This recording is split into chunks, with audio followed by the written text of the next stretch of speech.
할렐루야, 감사합니다. 오늘 목요 성경공부 요한복음 19장입니다. 지난주에 이어서 오늘은 28절부터 42절까지 말씀의 내용을 보도록 하겠습니다. 자, 예수님께서 십자가에 달리시는 그 사건은 매우 중요한 사건입니다. 성자 하나님이 왜 예수로 오셔야만이 되는가? 여러분 이제 아시죠? 그죠? 성자 하나님이 예수로 올 때 그리스도로 오셔야 되는 것은 첫 번째 아담이 하나님 앞에 범했던 그 죄가 직분의 죄였습니다. 직무유기 속에서 나타나고 있는 선지자, 제사장, 그리고 왕에 대한 직분들의 모습이었거든요. 그렇기 때문에 예수님께서 마지막에 모든 것을 총괄적 측면에서 정의할 때는요, 이 직분에서 값을 내야 되는 거예요. 그것이 바로 대속의 값이은 재물이었습니다. 그렇기 때문에 죽음의 값을 지불해야 되는 것이죠. 그 전에 예수님께서 십자가에서 고난을 당합니다. 그리고 또한 모멸을 당합니다. 이런 부분들은 하나님의 마지막 진노의 값입니다. 특히 여러분들이 이제 이런 부분들은 보다 더 좀 명확하게 좀 아셔야 될 것은 성자 하나님께서 왜 예수 그리스도로 오셔야만이 되는가라는 것입니다. 그죠? 그것은 여러 가지 이유들이 많습니다. 첫 번째는 사람의 육신의 한계적 측면으로서는 전체 대속을 담을 수가 없습니다. 그렇기 때문에 무한하신 분이 온 인류를 다 감당할 수 있는 대표 머리가 되어야 되는 겁니다. 아시겠습니까? 그 다음에 두 번째는 육신적 측면이고, 두 번째는 뭔가 하면은 하나님의 무한하신 진노의 값입니다. 인성은 유한성을 가지고 있는 거지 않습니까? 신성의 무한성이 하나님의 무한하신 값에 대해서 갚음이 되어야 되는 거예요. 자, 그러면은 신성은 우리가 고난을 받을 수가 없거든요. 신성은 죄성속과는 관계가 없는 거지 않습니까?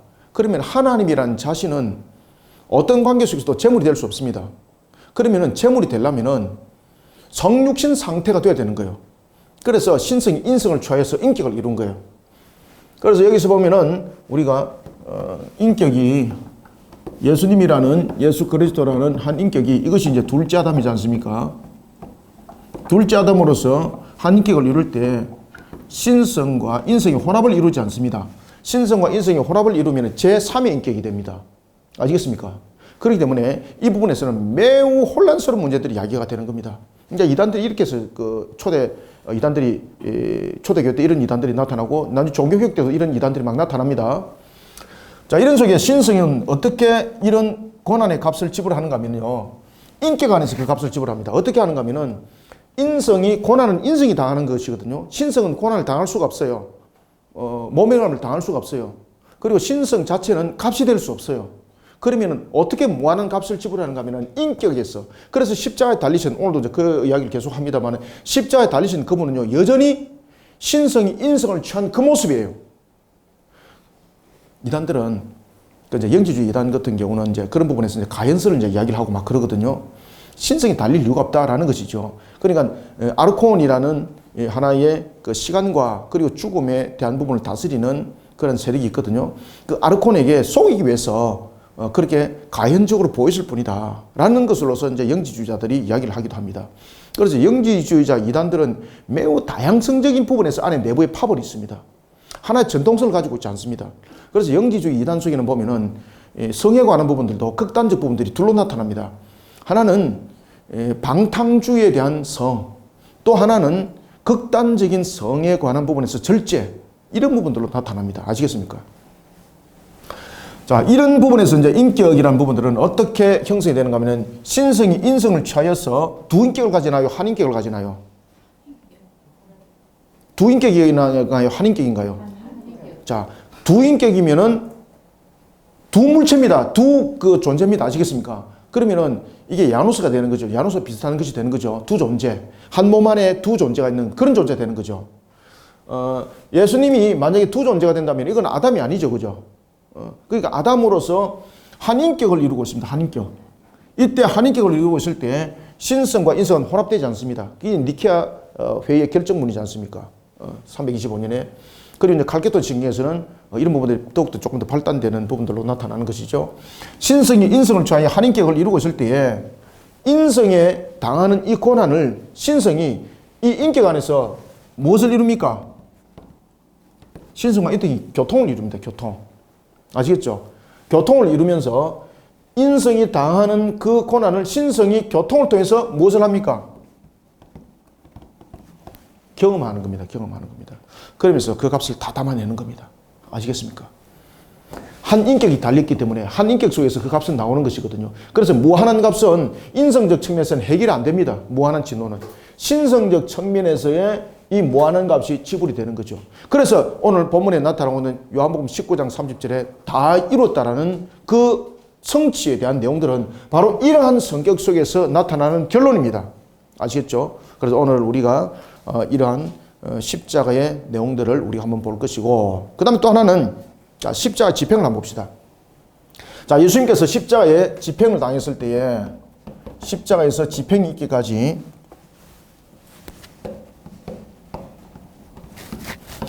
제가 이제 여기에서 목요성경 공부에 지금 현재 오신 분들은 공부를 좀 잘하시는 분들이잖아요. 대표적으로.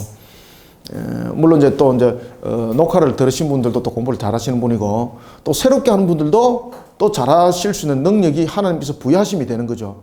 다만 하나 좀 열심히 하셔야 되는 겁니다. 십자가의 집행을 할 때에 제일 먼저 십자가 집행이 몇 시에 일어납니까? 6시에 일어나죠. 오전 6시에. 이 오전 6시라는 것은 그 당시에 공회라든지 로마 법정도 마찬가지입니다. 밤중에 열리는 것은 전부 다 불법 법정입니다. 밤중에 열지 않습니다.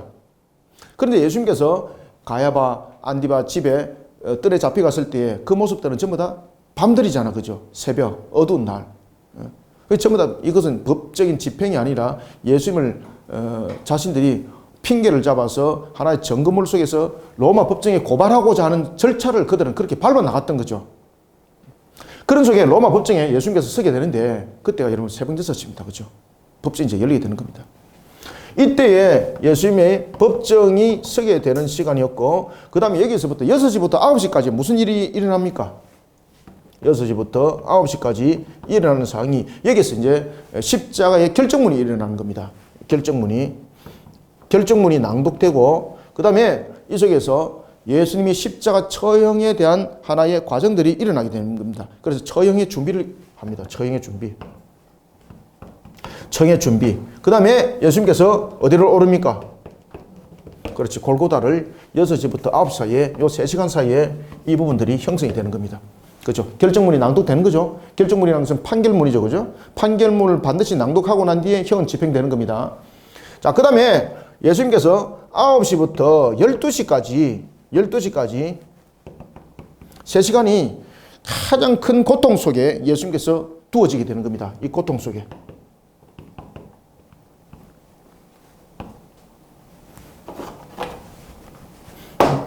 십자가에서 고통 속에 세워지게 되는 겁니다.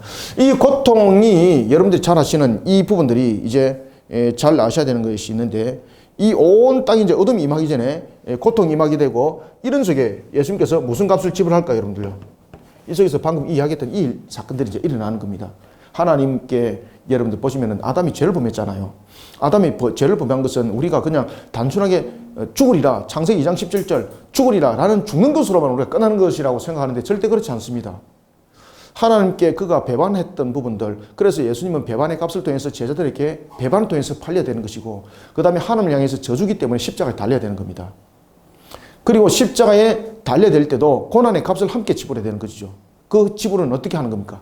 무한한 값을 지불해야 되는데, 인성으로서는 유한성을 통해서는 그 무한함을 갚아낼 수 없는 거죠. 그렇기 때문에 하나님께 안에서 신성이, 인성이 경험하는 것을 교통을 통해서 경험을 하게 되는 겁니다. 그리고 그 진노의 무한한 값을 고통을 통해서 마지막으로 갚아내게 되는 겁니다. 무한한 값을. 자, 그리고 난 뒤에 이제 12시부터 15시까지 무슨 일이 일어납니까? 예? 흑암이 임하게 되는 거죠. 단기간 흑암이 임하게 되는 겁니다. 이런 속에 온 땅이 어둠 속에 갇히게 되는 겁니다. 온 땅이. 자, 그리고 이제 우리가 여러분이 잘 아시는 오후 3시에 되면은 온 땅이 어둠에 갇히면서 어떤 일이 일어납니까? 15시에 이때에 예수님께서 십자가에서 죽으심이 되는 거죠.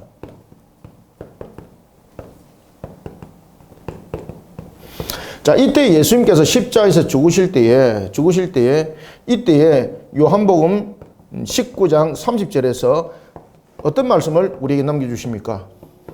그렇죠. 다 이뤘다. 이 다 이뤘다는 것은 뭔가 하면은 그저 단순한 죽음이 아닙니다. 진노의 값까지 모든 것을 다 담아냈기 때문에 다 이뤘다고 말합니다. 자, 여러분들 하나 제가 질문을 하나 할게요. 예수님께서 십자가에서 죽으셨잖아요. 오늘 본문에 나타나고 있는 이 십자가 사건을 통해서 우리에게 증거하고 있는데 예수님께서 십자가에서 죽으실 때 그 장면을 통해서 우리는 자꾸 이것을 의학적으로 증명을 해 나가려고 하고 있습니다. 예수님의 죽으심은 죄송합니다만 의학적으로 증명해서는 안 될 사건입니다. 자, 그것은 헬라어에도 정확하게 나타나는데 예수님의 죽으심은요. 자, 여러분들 우리의 죽음은 우리 스스로가 취하는 것 아닙니다. 사람이 자살을 합니다. 그럼 자살을 하면은 그 죽음은 내가 능동적으로 선택했다 생각하십니까? 아닙니다. 인간의 죽음이라는 것은 인간이 죄로 인하여서 나타난 하나의 결론들입니다. 그렇기 때문에 우리의 죽는 모든 과정들은 능동이 아니라 수동입니다, 여러분들. 그래서 내가 늙어서 죽든 병들어서 죽든 내가 자결해서 죽든 그것은 전부 다 죽음이라는 값 속에서 성립되는 속에서 일어나는 것이기 때문에 그것은 내가 능동적 자세를 취하더라도 능동이 아닙니다.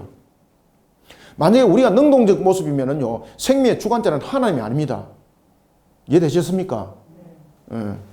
이런 부분들 잘 아셔야 돼요, 여러분들요. 그래서 예수님이 신성이잖아요. 예수님께서 십자가 달릴 때에 한인격이 달리시지 않습니까? 신성 인성을 취한 상태에서 지금 달려져 있습니다. 그럼 예수님의 죽음은 어떤 죽음일까? 이 다 이뤘다는 속에서는 죽음까지 함께 말하고 있거든요. 이건 무엇을 말하고 있을까라는 것입니다. 예수님께서 그냥 단순하게 죽음의 값으로서 그냥 죽었다면 이거는 의로움이 되지 못합니다.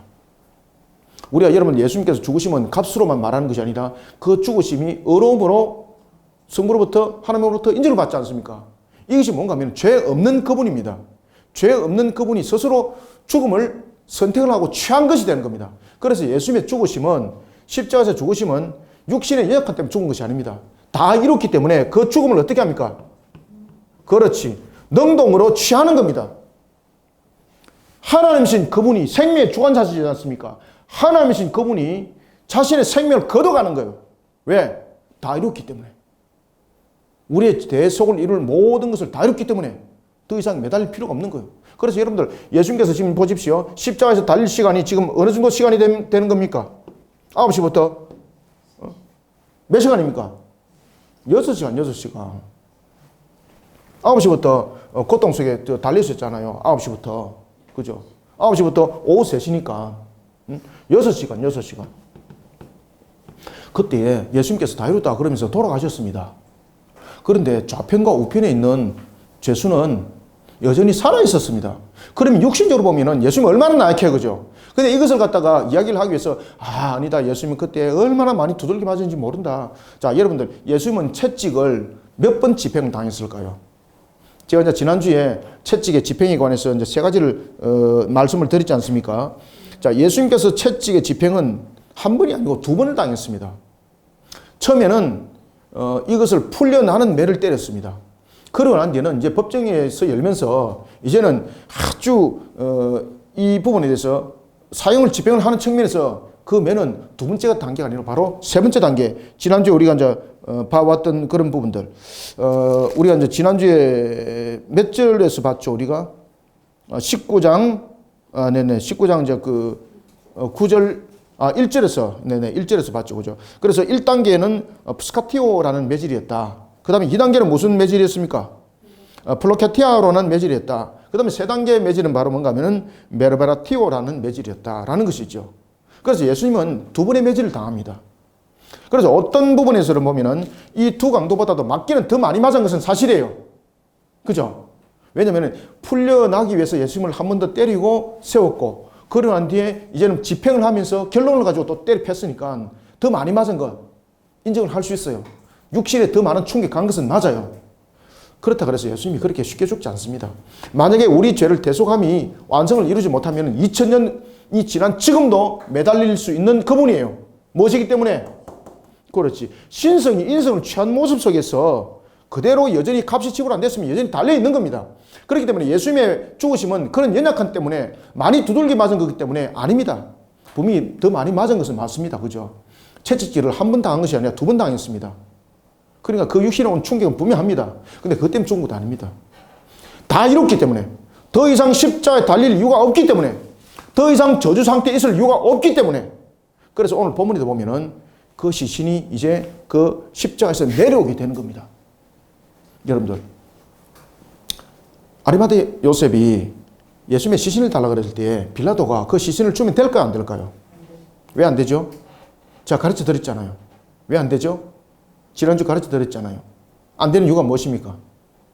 만약에 이 형 집행대로 국가 반란이라는 그런 자신이 왕이라는 부분에 대해서, 왕이라는 부분들은 여러분 국가 반란이지 않습니까? 그런 부분에 대해서 있는 자들은요, 그 시신을 가족들에게 안 줍니다. 아시겠습니까? 그 상태로 두고 그 상태에서 그 시신을 소각하든지 아무에게도 그 시신을 허락지 않습니다. 아주 치욕스럽게 마지막을 갖다 그렇게 끝장을 내버리는 겁니다. 그런데 오늘 본문에 이제 볼 것인데, 아리마대 요셉이 시신을 달라 그럴 때에 빌라도가 예수님이 죽은지 안 죽은지만 확인을 하고, 그리고 난 뒤에 창을 찔러서 물이 나오고 피가 쏟아지니까 죽음이 확인되었습니다. 그러니까 그 시신을 줬습니다. 이것은 무엇을 의미를 하고 있는가 하면은, 빌라도는 자신이 그렇게 판결을 했지만 자신이 판결이 잘못됐다는 것을 자기 스스로 자신이 시인하는 거예요. 그 시신을 만약에 국가적 그런 내란 음모죄를 가지고 있다면 그 시신은 여전히 달리 있어야 되는 거예요. 끝까지 달리 있어야 되는 거예요. 끝까지. 근데 그 시신을 내려놓는 거예요. 그 시신을 내려놓을 때 유대인들이 뭐라고 말하는가 하면은, 우리의 율법에 의하면은 6월절 때는 그 시신이 매달려 있어서는 안 된다는 것이죠. 그럼 이 모든 문제가 지금 로마 법정을 통해서 예수님이 사형이 집행됐지만은 국가 내란죄라든지 이런 부분들의 문제가 아니라 결국은 종교적 문제라는 것을 유대인들도 스스로 인정하고 있고 빌라도도 스스로 인정을 하고 있는 거죠. 그리고 예수님의 시신을 주는 거예요. 예수님의 시신을 줬다는 그 자체가 벌써 이 유대인의 왕이라고 팻말을 새겨졌던 이것이 예언의 성취라는 것을 우리에게 설명하고 있고, 그리고 예수님의 죽으심은 국가 내란죄 뭐 이런 부분들로 죽은 것이 아니라 우리의 구원에 이루기 위한 구속주로서 모든 것을 성취한 것이라는 것을 그 내용을 통해서 전부 다 증거를 하고 있고 변증을 하고 있는 겁니다. 자, 이런 내용들을 우리가 전체적으로 한번 보도록 하겠습니다. 자, 28절 보겠습니다. 그 후에, 자, 여기서 이제 그 후는 무엇입니까? 예수님께서 십자가에서 달리셨죠? 예수님께서 십자가에서 달리실 때에 눈에 베드로가 보입니까? 베드로 어디 갔을까요? 안가로 도망갔잖아요. 그죠? 제일 빨리. 3번이나 들키니까 이제, 야, 더 이상 내가 있으면은 이거 나도 큰일 나겠구나. 그래서 그들이 전부 다 제자들이 안가에 숨습니다. 안가에 숨을 때에 요한이 그의 어머니와 함께 있습니다. 예수님의 십자가 밑에. 그래서 오늘 본문에 보면은 지난주에도 봤던 것처럼 예수님께서 마지막 대화를 나누는 거죠. 요한에게 자신의 생모였던 마리아를 부탁하고, 또한 마리아에게는 그런 나를 떠나는 그런 슬픔을 요한을 통해서 회복받기를 원하면서 어머니 아들의 관계를 성립시키는 거죠. 그 이후에 28절 예수께서 모든 일이 이미 다 이루어진 줄 아시고, 자, 여기서 이제 이미 다 이루어진 줄 안다는 것은 무엇입니까? 완성이 됐다는 이야기입니다. 이것은 무엇으로 하는 겁니까? 하나님께 관해서 인성이 아는 거예요? 신성이 아는 거예요? 그렇죠. 맞아요. 그래서 이런 부분에서 십자가에서 달리신 이런 부분들을 여러분 명확하게 자꾸 구별해서 보셔야 돼요. 여러분들요. 이미 다 이루어진 줄 아시고 라는 것은 목표, 완성의 실현, 다시 말하면 이제 종말의 개념을 가지고 있는 겁니다. 그러면서 다 이루어진 줄 아시고 성경을 응하게 하시려고, 그죠? 성경을 응하게 하시려고 이제 말씀하시는데, 그것이 뭔가 하면 내가 목이 마르다는 겁니다. 그래서 예수님께서 목이 마른 것은 실질적으로 육신의 인성적 측면에서 목마른 것은 맞아요. 그런데 신성에서는 이 목마름이 없어요. 자, 여러분들 보십시오. 한인격 속에 있습니다. 목마름을 해결하려면 물을 안 먹어도 신성이 인성으로 하여금 목마르지 않게 만들 수 있죠. 만약에 그렇게 했다면 이것은 값의 지불이 아닙니다. 신성도 그 값을 담아내는 것이지, 인성의 괴로움을 만회시켜주고 이런 것은 고난의 값을 삭감시켜주는 것이기 때문에 이거는 완전한 대속이 안 되는 거예요. 그러니까 전부 다 그것을 경험을 하는 거, 그걸 전부 다 교통을 통해서 같이 안아가는 거예요. 그래서 성경을 응하게 하려고 뭐를 하는 겁니까? 내가 목이 마르다고 말하는 것이다. 그러면 예수님께서 목이 마르다 한 이유는 무엇인가? 성경에 응하려고, 무엇인가 하면 마지막 진노의 차를 마시는 겁니다. 자, 예수님께서 십자가의 사건이 있을 때에 우리가 포도주 사건이 있죠. 그죠? 포도주 사건은 가나 혼인잔치에서 포도주가 아닙니다. 십자가에서 예수님께서 이 당시에 이제 포도주는 이 설계집에서 나온, 이 설계는 뭐 이렇게 쓰나? 설계집에서 나온 것을 우리가 선포도주라 그러죠. 그죠? 신포도주. 맞나? 선포도주요. 선포도주.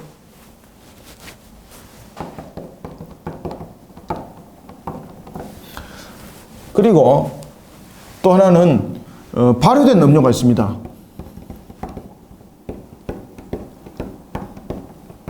이것을 신포도주라고 말합니다.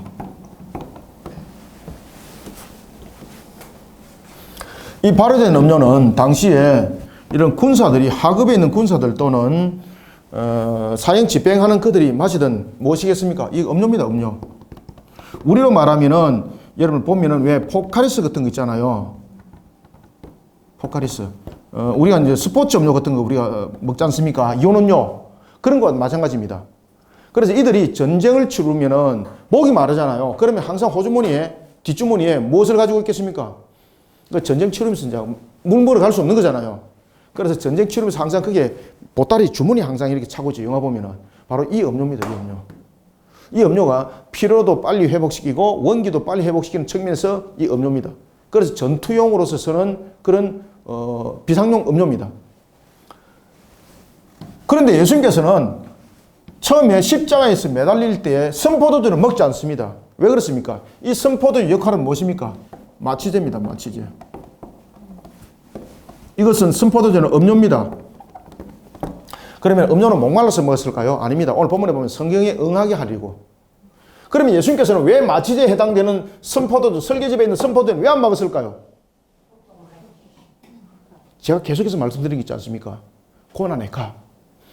십자가에서 달릴 때 그 고난의 값도 첫 번째 아담의 하나님을 향한 무한의 진노의 값을 갚아내면 되는 것이거든요. 그런데 그 무한한 진노의 값이라는 것은 모든 것을 담아내는 거예요. 그래서 여러분들 하나님 앞에 우리가 무한한 값을 담아낸다는 것은 우리의 능력으로 되는 것도 아니지만은 정말 주님께서 안 내려오셨다면은 우리는 정말로 이 시간이 끝나는 겁니다. 십자가에 달렸을 때 만약에 예수님께서 십자가의 그 고통을 감하기 위해서 마취를 먹었잖아요. 그러면 예수님께서는 십자가에 다시 달리셔야 됩니다. 다시 성육신하에 오셔야 됩니다. 왜? 그 육신의 그 고통을 감하려고 마취를 먹었기 때문에 그 마취제로 인해서 내가 고난이 삭감됐잖아요. 그러면은 무한한 진노의 값을 완전히 담아냈을까요? 못 담아냈을까요? 다 못 담아내는. 그래서 오늘 28절에 보면 이미 이루어진 줄 알고 라는 것은 이런 모든 과정 속에서 진노의 값을 다 담아내는 거죠. 그리고 난 뒤에 예수님께서 마지막 잔을 들어 마시는데 이것이 남은 진노의 값입니다. 그래서 목이 마름에라는 것은 육신적으로 분명히 목이 마른 것도 있습니다. 그런데 예수님은 단순한 육신적인 목의 마름 속에서 물 달라 그런 것이 아닙니다. 마지막 진노의 값을 마치고 이제 다 마무리를 하는 거예요. 그래서 내가 목이 마르다라는 것은 바로 시편 69편 21절의 말씀 성취입니다. 시편 69편 21절의 말씀이 성취입니다. 자, 여기서 이제 다 이루는 측면에서 29절에 보면 신포도주가 담긴 그릇이 있는데 29절 거기 신포도주가 가득히 담긴 그릇이 있는지라 사람들이 신포도주를 적신 해면을 우슬초에 메어 예수의 입에 대니. 자, 이것은 어떤 말씀의 이루심일까요? 우슬초. 우슬초 그러니까 여러분 출애굽기 생각나죠? 그렇죠. 출애굽기 12장 2절의 말씀의 성취입니다. 22절. 출애굽기 12장 22절의 말씀의 성취입니다. 우슬초는요. 그래서 예수님께서 이 신포도주를 마시는 이 사건들이 전부 다 예언의 성취입니다. 마지막 모든 진노의 잔을 마지막으로 마시는 겁니다. 무엇으로? 마지막 6월절에 이제 어린 양으로서 그 생명을 담아서 완전히 드리는 완성을 이루는 제사가 이루어지게 되는 겁니다. 그래서 우슬초에 매여 예수의 입에 대니. 이것은 설계집이 아닙니다. 이것은 바로 스포츠 음료와 같은 사형 집행자들이 쓰는 군사들의 음료였습니다. 이 음료를 그 당시에 로마는 사형 집행할 때에 두 분의 음료 제공을 합니다. 사형수에게. 첫 번째는 선포도주. 그래서 영화 보면은 선포도주 막 갖다 부으면서 막 낄낄대면서 막 일부러 옆에 막 안 보아주고 막 옆에 막 떨어뜨리잖아요. 이게 뭔가 하면은 마취제거든요. 그러니까 사형 집행하는 사람들은 어쨌든 죽을 것인데 이왕이면 고통을 덜 받고 죽으려고 그것을 많이 먹으려고 막 발부동을 치는 거예요. 그러니까 그때 로마 병사들이 얼마나 낄낄거려요. 그죠? 막 조롱하면서 그때 부어주는 것이 선포도주입니다. 첫 번째, 마취제. 그 다음에 두 번째는요, 마지막으로 로마가 배려하는 것이 있는데 그것이 바로 신포도주입니다. 마지막으로 음료를 딱 주고 끝내버리는 겁니다. 예수님께서는 그 음료를 마십니다. 왜 마시는가 하면은 마지막 진노의 잔을 마시고 모든 것을 다 이뤘다라고 끝내기 위해서입니다. 자, 30절. 예수께서 신포도주를 받으신 후에 이거 단순하게 육신에 목말라서 마셨다고 말하면 안 됩니다. 28절에서 이미 말씀을 줬고 있지 않습니까? 이미 이루어진 줄 아시고 성경에 응하기 위해서 지금 이 물을 달라고 말하는 거죠. 목마르다고 말하면서. 예수께서 신포도주를 받으신 후에 이르시되 다 이뤘다 하시고. 자, 여기서 이제 다 이뤘다는 것은 무엇을 우리에게 담고 있습니까? 여기서 이제 다 이뤘다는 것은 그저 단순한 제사로서 끝이 아닙니다. 여기서 요한복음 19장에서 제가 이제 이것을 가지고 제가 논문을 썼죠, 그죠? 학회에다가 제가 논문 발표를 했습니다. 제가 처음에 이제 이 요한복음 19장 30절을 가지고 단 한 절만 가지고 제가 학회에 이제 그 발표를 할 때 처음에 사람들이 저를 조금 저 사람 조금 생각이 좀 탁월하다, 저말로 탁월하다. 그런데 나중에 보니까 심상치 않거든요. 그래서 나중에 그들이 와, 신선하다. 그리고 나중에는 진짜 맞다. 이렇게 인정을 하기 시작했고, 그래서 그게 이제 캐시아 논문에 실렸던 거죠. 이 다 이뤘다는 것은 뭔가 하면은, 우리에게 아담의 값은 우리가 창세기 2장 17절에서 진노의 값을 먼저 설명하고 있을 때, 죽음에 대한 내용들을 담고 있지 않습니까? 우리는 죽음에 대한 값만을 말하고 있는 것이 아닙니다. 이 죽음뿐만 아니라 진노의 값이 이 속에 함께 있고, 그 다음에 세 번째는 뭔가 하면은 예수님께서 을을 이루셔야 되는 겁니다. 신성이 인성을 돕는 측면에서 신성이 간섭하는 것이 아닙니다. 인성이 재물이 될 수 있도록 도와주는 역할을 해야 되는 겁니다. 그런데 신성이 앞서서 그 문제를 해결해버리면요, 이건 의에 이루시면 안 되고 재물도 안 되는 겁니다.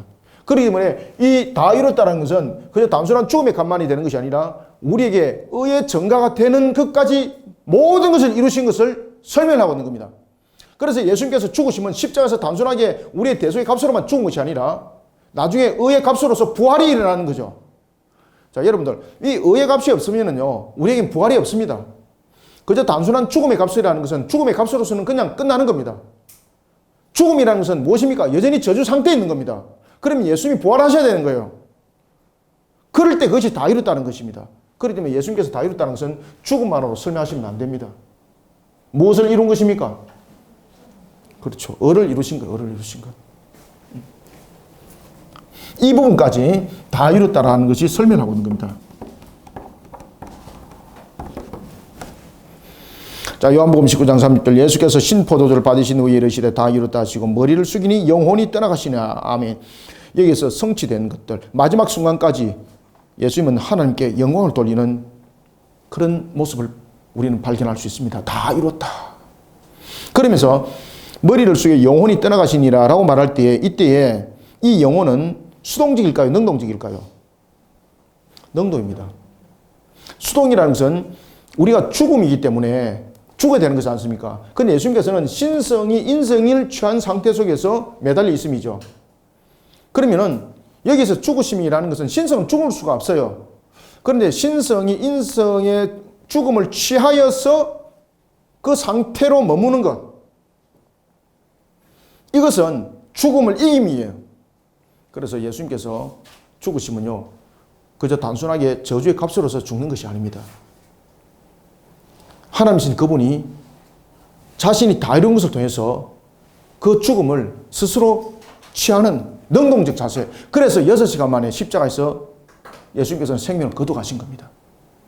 만약에 예수님이 신성 속에서 그 다 이룸을 스스로 알지 못한다면 자신의 생명을 취하지 않는 거죠. 왜? 그 육신의 한계까지 매달리셔야 되는 거예요.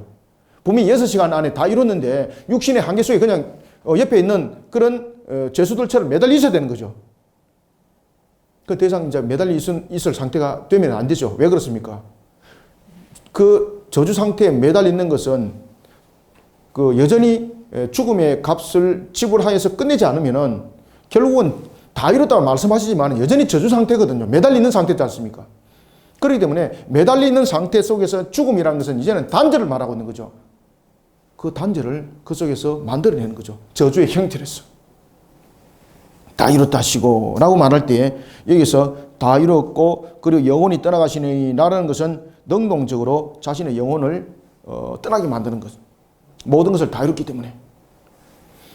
자, 31절. 이날은 준비일이라. 자, 여기서 이제 준비일은 무엇을 말하고 있는 겁니까? 6월절 준비일. 그래서 니산월 14일이 이 속에서 우리에게 설명되어지고 있습니다. 니산월 14일. 이날은 주밀이라. 유대인들은 그 안식일이 큰 날이므로, 그 안식이 큰 날이라는 것은 6월절 속에 이제 자기들이 이 안식을 하게 되므로, 그리고 자신들의 구원의 그 날을 기억함으로써 그 날을 큰 안식이라고 말하는 겁니다. 그 안식일이 큰 날이므로 그 안식일에 시체들을 십자가에 두지 아니하려 하여 빌라도에게 그들의 다리를 꺾어 시체를 치고 달라 하니. 자, 여러분들 보십시오. 그들이 예수님을 기소하여서 사형 집행을 하도록 했을 때에 예수님을 그들은 로마 정부를 대항하는 세력으로 고발을 했다가 나중에는 자신들의 입으로도 종교적 문제라는 것을 이야기를 하게 됩니다. 그때 빌라도가 이 문제가 기록에 남게 되면 큰 문제가 되는 거죠. 그러면서 다시 중재를 하지만은 민요가 일어날 것이 걱정이 되어서 나중에는 서로 간에 합의를 하게 되는 것이죠. 그러면서 나타났던 것이 6월절이면은 죄수를 풀어주게 되는 것이다 라는 것을 통해서 바나바가 결국은 풀려나게 되고 예수님은 사형 집행을 당하게 되는 그런 문제점들. 그날 6월절을 맞이하기 전날 부정한 시체가 더 이상 나무에 달려있으면 안 되는 거죠. 왜냐하면 저주 상태를 설명하고 있는 것이죠. 그때 시체를 치워달라 그러니까 빌라도가 그 요구를 들으면 됩니까? 안 됩니까? 자신의 법정에서 지금 판결을 내렸습니다. 그럼 이 요구 들어주면 안 됩니다. 그러면 이 요구 들어주면 자신이 법정에서 판결했다는 것이 잘못됐다는 것을 인정하는 것이 되는 겁니다. 왜 그런가 하면은 자신들이 6월절 사건이 아니잖아요. 그죠? 자신들이 고발할 때, 그리고 또한 빌라도가 법정에서 사형언도를 할 때 종교적 문제로서 이 사형언도를 내리는 것 자체 불법이거든요. 그러면 여전히 로마 정부를 향한 대항의 세력이라 했다면 유대인들의 6월절은 상관없이 매달려 있어야지만이 로마 정부의 권도 있고 로마 정부를 향한 그런 정확한 집행에 대한 부분들도 증거해내는 거지 않습니까? 그래서 이 빌라도가 아리마대 요셉이 시신을 달라 그럴 때 시신을 준 그 자체가 벌써 자신의 판결이 잘못되었다는 것을 인정하는 것과 똑같습니다. 이날의 준비일이라 유대인들은 그 안식일이 큰 날이므로 그 안식일에 시체들을 십자가에 두지 아니하려 하려 빌라도에게 그들의 다리를 꺾어 시체를 치워달라 하니. 왜냐하면 거룩한 날에 부정한 시체가 나무에 달려 있으면 안 된다는 거죠.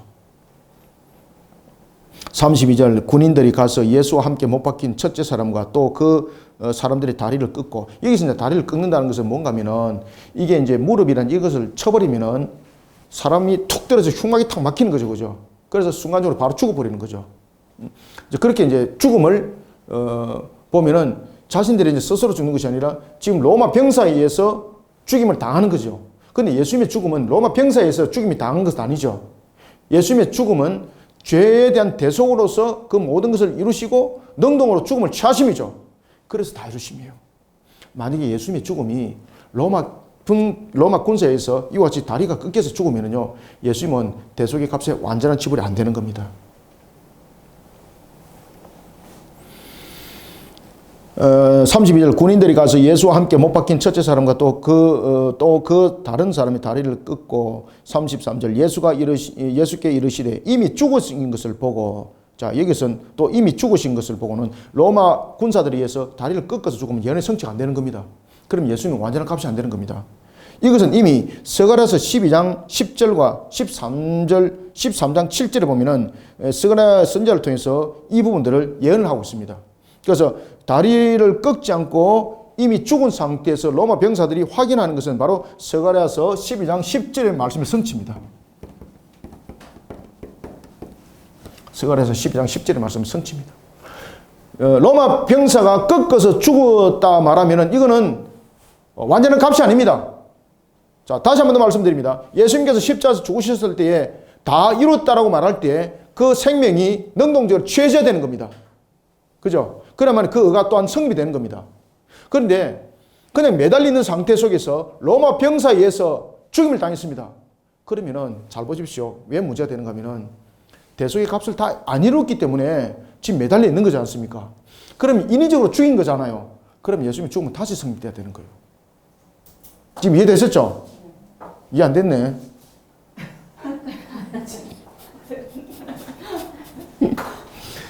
자, 예수님께서 십자가에서 달리실 때에 예수님께서 스스로 그 값을 다 지불하시고 스스로 그 생명을 취하지 않잖아요. 그러면은 여전히 값이 지불이 안 됐기 때문에 달리는 것이거든요. 그럼 그것을 인적 문제로서 해결해서는 안 되는 겁니다. 그럼 여전히 달리 있어야 되는 거예요. 로마 병사에 의해서 다리가 끊겨서 만약에 죽었다 그러면은 예수님은 인위적인 것을 통해서 저주의 상태를 그냥 하나의 수dom시킨 장면이 되는 겁니다. 그럼 그 뒤에 계속되는 값 여전히 지불해야 되는 겁니다. 그래서 스가랴서 12장 10절의 말씀이 성취라는 겁니다. 다른 사람에 의해서 죽임을 당하는 것이 아니라 다 이루시고 스스로 죽음을 취하셔야 되는 겁니다. 그리고 로마 병사는 예수님의 죽음을 확인할 뿐이었습니다. 34절 그중 한 군인이 창으로 옆구리를 찌르니 왜 옆구리를 찔렀을까요? 죽은 건 확인하려고. 죽이려고 한 것이 아니죠. 죽이려고 한 것은 양쪽에 있는 그 죄수들의 무릎을 꺾어서 흉막을 닫게 만들어서 죽게 만들어버린 거죠. 그렇지만 예수님 보니까 자신의 눈으로 볼 때 이미 죽어 있는 상태죠. 그래서 옆구리를 찔른 것은 죽음을 확인한 장면입니다. 그때에 예수님의 죽으심을 그들은 창으로서 옆구리를 찌르니 피와 물이 나오더라. 완전히 죽었다는 거죠. 우리의 몸은 여러분 물로 구성되어 있지 않습니까? 물과 피가 쏟아지면 살아날 수 없는 거죠. 의학적 측면에서도. 예수님이 이미 죽은 거죠. 그때 그 장면 누가 지금 봤습니까? 정인이 누굴까요? 요한이었습니다. 요한. 그래서 요한이 십자가에서 다 이뤘다 이 말을 그가 기록을 했던 겁니다. 다른 제자들은 그때 십자가 있었다 없었다? 없었기 때문에 증거 못하는 거예요. 증거 못하는 거예요. 요한은 그게 있었기 때문에 증거를 하는 거예요. 지금 증거를 하는 거예요. 그래서 이 다 이뤘다라는 이 단어가 얼만큼 중요한가를 여러분 잘 아셔야 됩니다. 35절 이를 본 자는 누굽니까? 요한입니다. 요한. 이를 본 자가 증언하였으니 그 증언이 참이라. 자기가 쓰고 자기가 참이라 이렇게 하는 거 아닙니다. 진짜 참이라는 겁니다.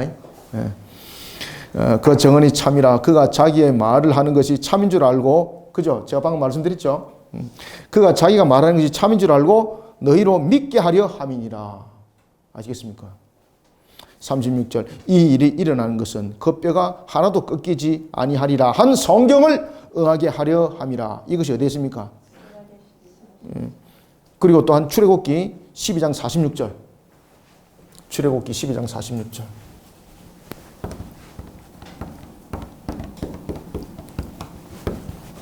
그리고 또 민수기의 내용의 말씀의 성취입니다.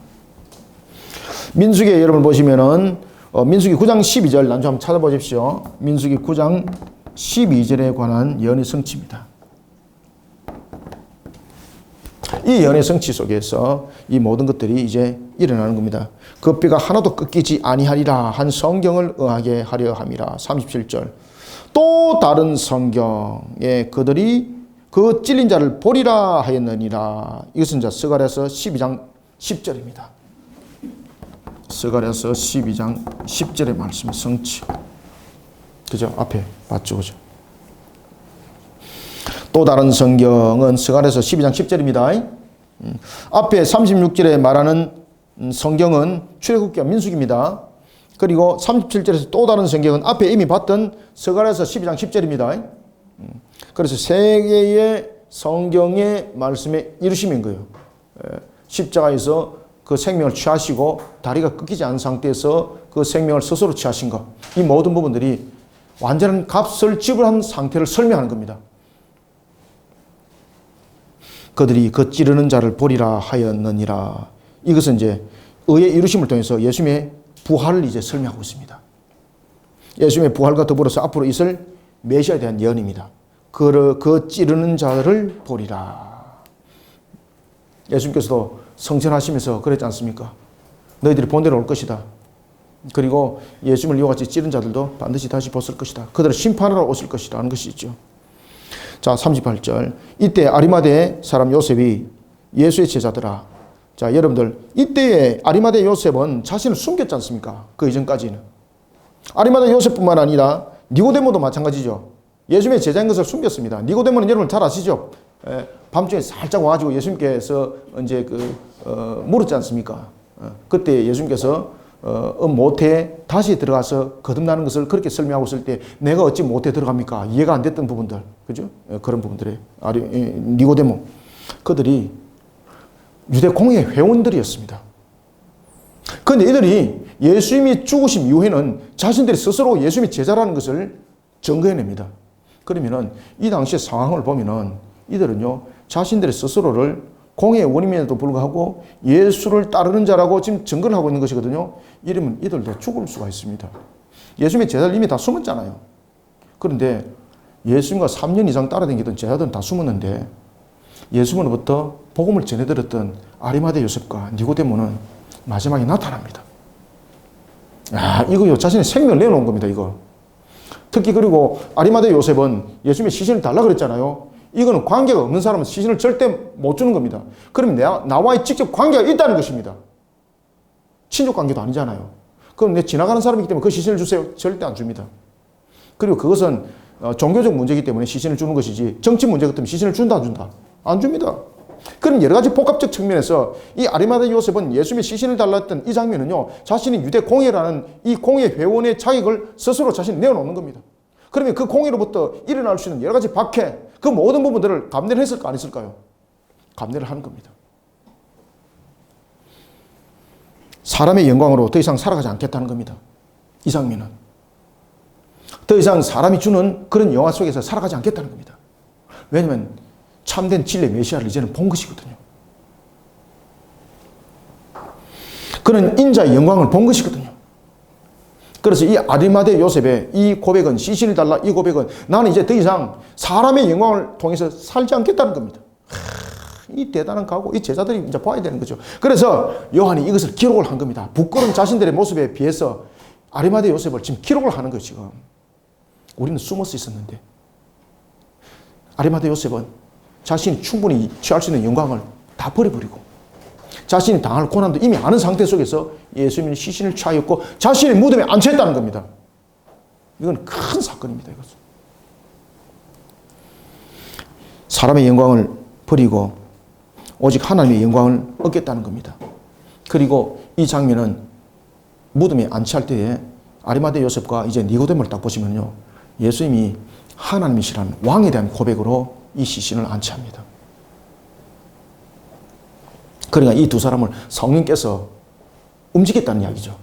자신들의 의지로서는 아리마대 요셉과 니고데모는 절대 나타날 수 없습니다. 다 숨었잖아요. 예수님을 만날 때도 밤중에 살짝 숨어 들어가지고 예수님께 질문하고 그랬던 사람이 니고데모지 않습니까? 이거 나타날 수 없는 거죠. 성령께서 그 두 사람을 완전히 그냥 뒤집어 놔버리는 거죠. 그래서 아리마대 요셉과 니고데모는 하나님께서 택한 백성이라는 것을 우리가 이 장면을 통해서 분명히 알 수가 있어요. 아리마대 요셉 38절, 아리마대 사람 요셉은 예수의 제자이나 유대인이 두려워 그것을 숨기더니 이 일 후에 빌라도에게 예수의 시체를 가져가기를 구하며 빌라도가 허락하는지라. 빌라도는 전부 다 여러분을 절대 내주면 안 됩니다. 예수님의 시신을 독수리 밥이 되도록, 짐승이 밥이 되도록 그대로 둬야 됩니다. 그런데 예수님을 십자가에서 죽은 것이 자신들의 내란 음모죄가 아니라는 것을 시신을 주는 것으로 사실은 증명된 거예요, 이게. 내란 음모죄 시신은요, 절대 주면 안 돼요, 로마 법위에서. 예수의 시체를 가져가기를 구하며 빌라도가 어떻게 하더라? 허락하는지라. 이것은 예수님의 죽으심이 내란 음모죄가 아니라는 겁니다. 그래서 예수님의 죽으심은 의의 이루심이라. 여기는 그냥 단순한 값으로만 되는 것이 아니라 진노의 값으로만 되는 것이 아니라 그 속에는 의의 이루심이 그 속에 함께 있었다는 겁니다. 증명이 되고 있는 겁니다. 그 속에.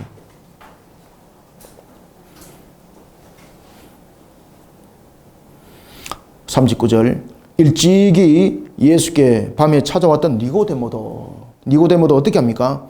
모략과 침향 섞인 것을 100리터쯤 가지고 온지라. 자, 여러분들, 왜 제가 여기에서 니고데모라든지 아리마대 요셉이 예수님에 관한 그런 하나님의 되심과 그리고 메시아에 대한 부분들 관점들을 확실히 가지고 있었는가라고 말을 한다면 이들이 무덤에 안치하는 장면과 그 다음에 향품을 보면 알 수가 있습니다.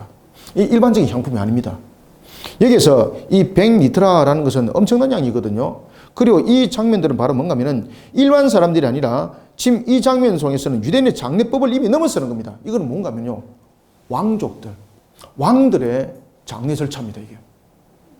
지금 예수님의 향품은 이런 왕들의 장례 절차를 니고데모는 바른 겁니다. 니고데모가 어떤 사람입니까? 공예원이잖아요. 그러면 예수님이 죽으심이 죄인으로 죽었다면 이 향품 바르면 안 돼요, 여러분들요. 지금 이해되셨죠? 이 예수님께 향품을 발랐다는 이 자체, 이것은 자신이 공개적으로 예수님이 왕이라는 부분을 통해서 증거할 때 그분은 메시아입니다. 우리의 구세주입니다. 하나님이십니다. 라는 것을 정리하는 거예요. 이것을 통해서. 그러면 공회원들이 가만두겠습니까? 공회원들이 바보가 아닌데. 그래서 니고데모도 야 저분이 너무나도 죽은 것이 안타까워서 야 마지막이라도 내가 잘해줘야 되겠는데 나에게 질문도 잘해주셨고 답에 대해서 잘해주셨고 이게 아닙니다. 여러분들. 공의원입니다. 공의원. 향품 가지고 오면 안 됩니다. 그 향품을 몸에 바르면 안 됩니다. 아시겠습니까? 자신들이 스스로 신성 모독죄라고 여겼던 그분입니다. 그런데 그게 뭐라고 향품을 바르면 되겠습니까? 그러면 거기에 대한 신성 모독이라는 것이 거부되는 입장입니다. 여러분들. 그래서 지금 아리마대 요셉과 니고데모 이 행동은요. 공의원으로서 대단한 행동을 하는 겁니다. 지금. 100리터쯤 가지고 온지라 이 장례 절차는 보통 사람의 장례를 넘어서 버렸습니다. 바로 무엇입니까? 왕에 대한 장례라는 것을 인정을 하고 있습니다. 40절 이에 예수의 시체를 가져다가 유대인의 장례법대로 그 향품과 함께 세마포도 샀더라. 세마포를 살 수 없는 거예요. 그리고 만약에 예수님이 죽으심이 신성모독이라면 예수님의 그 시신은요 지금 정상적인 그 굴에 안장되면 안 돼요. 여러분들요. 자, 여러분들 유대인들 사회 속에서도 유대인의 장례법은요 일반적으로 여러분 우리 잘 보십시오. 그 열왕기에 여러분 보시면은 아합은 왕이지 않습니까? 그가 죽어서 여러분들 묘실에 장사됐나요? 아니죠. 하나님을 모독했던 자들 그들은요 왕들의 묘실에도 못 들어갔습니다. 평토장으로 묻든지. 지금 여기서 예수님의 시신이 있는 것은 하나의 굴에 대한 그런 개념을 가지고 있죠. 그들이 우리는 이렇게 평토장을 통해서 이렇게 분봉을 하잖아요. 그들은 노예라든지 죄수들이 있는 것은 이와 같이 국가 모독죄, 반란죄에 있는 사람들은 무덤이 없습니다. 묻지도 않습니다. 그래서 짐승들이 다 뜯어먹도록 만들어 놓습니다. 그 중에서 또한 나그네라든지 그런 객들의 죽음은 이런 속에 평토장입니다. 평토장. 분봉은 이 분봉은 우리 스타일이지만 그들은 평토장입니다. 그러면 주인 되는 자들은 어디에 묻는가 하면 평토장을 하지 않습니다. 주인 되는 자는 어디를 두는 겁니까? 그렇죠. 굴에 두는 겁니다. 굴에. 그래서 그들이 굴을 파서 이렇게 굴을 파서 요 안에다가 묘실을 만들어 놓는 겁니다. 그죠? 이런 부분들은 또한 우리가 창세기 보면은 아브라함이 막벨라 굴을 팠죠. 그죠? 그 속에 자신의 아내를 안장을 했던 것처럼 그 속에는 천국에 대한 내용들이 함께 있고 그 다음에 왕들에 대한 안장도 똑같았습니다. 지금 예수님의 그 안장은 바로 이와 같은 절차를 밟은 겁니다. 아리마대 요셉이. 그래서 아리마대 요셉이 그 굴도 어떤 굴인가 하면 한 번도 써보지 못한 새로운 굴, 새 거, 자신이 안장을 하려고 샀던 부분들, 그 부분에 예수님의 시신 하나만 들어가는 겁니다. 예수님의 시신 하나만. 다른 시신도 들어가지 않고. 그 다음에 세마포 입혔다는 것은 이것은 그 당시에 최고의 예우를 하는 것입니다. 왕이신 그분에 대한 고백이었습니다. 그렇기 때문에 아리마대 요셉과 니고데모의 이 장례는 바로 왕이신 하나님, 메시아이신 그분, 하나님이신 그분에 대한 고백이 이 두 사람 속에 다 실려져 있는 겁니다. 그렇기 때문에 공회원들이 이걸 가만둘 수가 없는 거잖아요. 자, 39절. 그래서 이런 부분들 여러분들 함께 잘 아셔야 됩니다. 39절. 일찍이 예수께 밤에 찾아왔던 니고데모도 모략과 침향 섞은 것을 100리터라쯤 가지고 온지라 이에 예수의 시체를 가져다가 유대인의 장례법대로 그 향품과 함께 세마포로 샀더라. 이 대단한 장면들이라는 거죠. 거기다가 예수님은 어디다 안치되었더라? 새로운 무덤에 안치되었더라. 새로운 무덤, 새 무덤. 새 무덤. 41절 예수께서 십자가에 못 박히신 곳에 동산이 있고 동산 안에 아직 사람을 장사한 일이 없는 무엇이더라? 새 무덤이 있는지라. 이날은 유대인의 준비리요. 여기서 유대인의 준비리라는 것은 무엇입니까? 6월절 하루 전날이라 이 말입니다. 준비리요 또 무덤이 가까운 고로 예수를 거기 두니라. 6월절과 지금 안식일이 겹쳤습니다. 그 다음 날에는 아무것도 할 수 없습니다. 그죠? 그래서 안치되었다라는 것입니다. 그리고 이제 6월절이 지나고 난 뒤에 지금 막달라 마리아가 그 무덤가에 찾아오게 되는 거죠. 이런 부분들을 우리가 이제 다음 주에 보도록 하겠습니다. 그래서 여러분들 예수님께서 다 이뤘다라는 부분들은 세 가지 부분에서 우리가 이제 성취적 측면을 담고 있는데 첫 번째는 죽으심을 통해서 예수님은 모든 것을 순종을 통해서 이루심이 되는 겁니다. 예수님의 죽으심은 스스로 순종해서 취하는 거죠.